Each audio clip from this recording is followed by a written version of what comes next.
வேண்டாம், எல்லோரும் பரதேசிகளாக வாழுங்கள் என்று சொல்லவில்லை. பரதேசிகள் என்றால் எதற்கும் வழி இல்லாமல் வாழுங்கள் என்று சொல்லவில்லை. அல்லாஹ் ரப்புல் ஆலமீன் அதை வலியுறுத்தவும் இல்லை.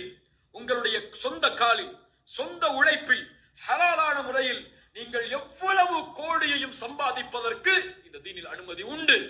ஆனால் அல்லாஹ்வை மறந்து அல்ல, ஹராமில் சென்று அல்ல, அல்லாஹ்வுடைய நினைவை விட்டு தூரமாகி அல்ல.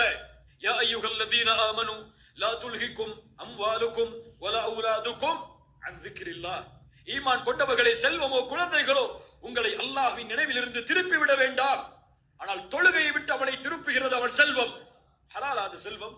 தொழுகையை மறந்து நீங்கள் காலை நேரத்திலிருந்து மாலை வரை உங்கள் நிறுவனத்தில் நீங்கள் உழைப்பது ஹலாலா? நீங்கள் செல்லக்கூடிய வழி ஹலால், ஆனால் முறை தவறு. ஒரு கடமையை விட்டு இன்னொரு கடமையை தேடுவதை மார்க்கம் அனுமதிக்காது.